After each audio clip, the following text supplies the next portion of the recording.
Hear, feel, think.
we're here.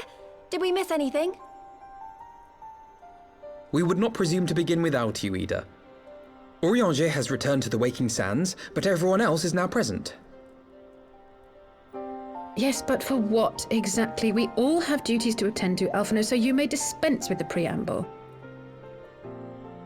Thank you, Elise. It is the very subject of those duties which compelled me to call this gathering. Though the Warriors of Darkness no longer pose a threat, Eorzea's many troubles demand no less of our attention. And while I stand by the decision to approach each task as we see fit, I fear our effectiveness will ultimately be diminished should we continue to act in ignorance of each other's efforts.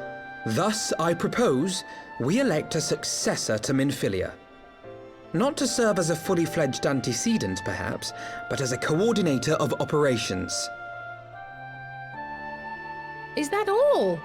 Oh, then the decision seems clear. No one else has shown any enthusiasm for the role, and judging by your performance at our previous meeting, you would seem the perfect candidate. You always did have a flair for politics.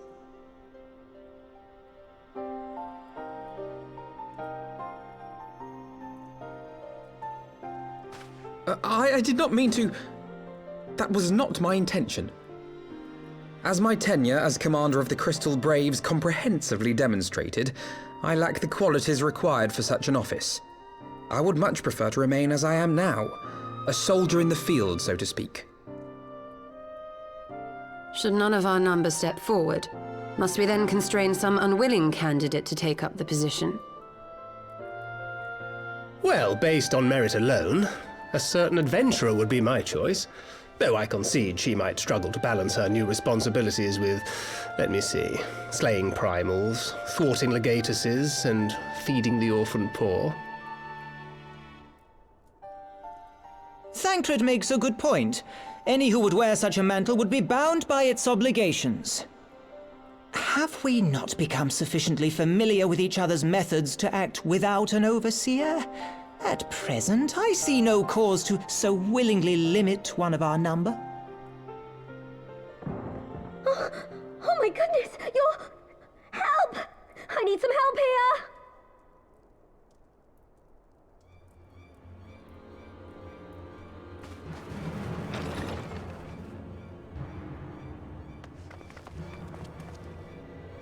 Tataru, are you all right? Me? I'm fine. It's this poor girl who just staggered in and collapsed on the floor that I'm worried about. Narco! God, how did... Y'shtola! Please, you have to help her. Kral, a hand if you would. Let us see about closing these wounds.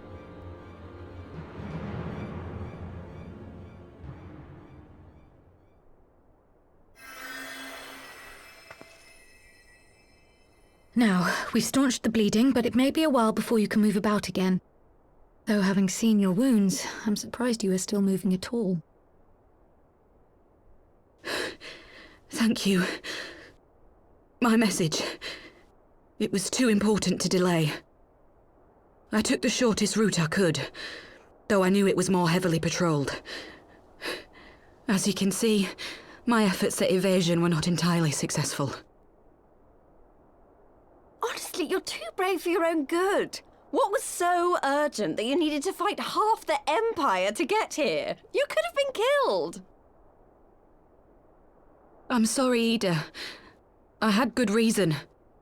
But I imagine your friends are wondering who this bloody mess of a Mikote is.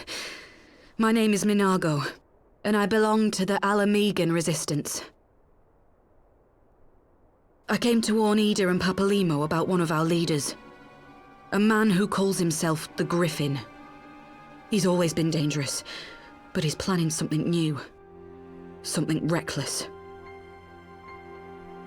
The Griffin, you say? I've heard the name. Rumor has it your man is eager to test his claws. Aye, and on no easy target. He means to assault Belsar's wall from the Alamegan side. But what does the Griffin possibly hope to gain from such an attack?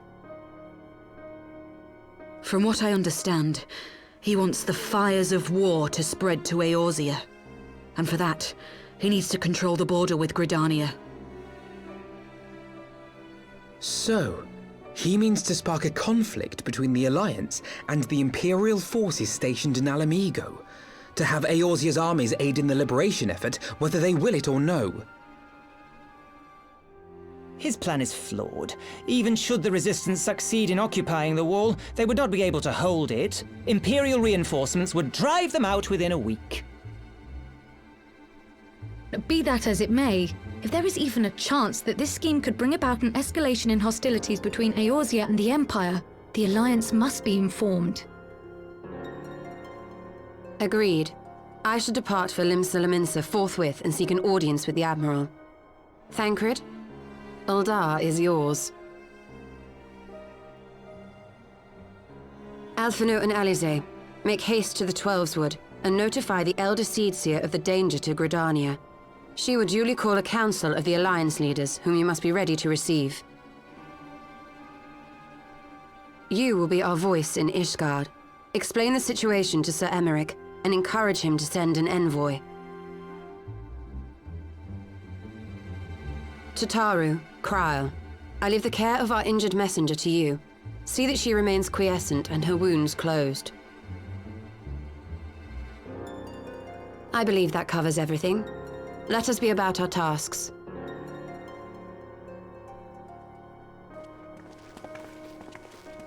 I suspect the ill tidings from Gyr Abania will be held as a turning point. The beginning to a bloody end.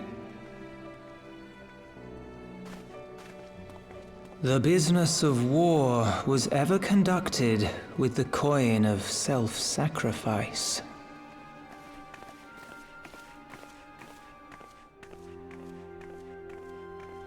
'Twas Master Louis Soir himself who taught us that such costs are not to be ignored or denied.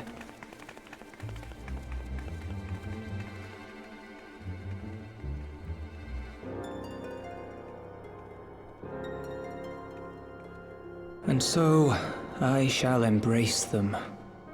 When the time comes, I will make my choice, as you will yours.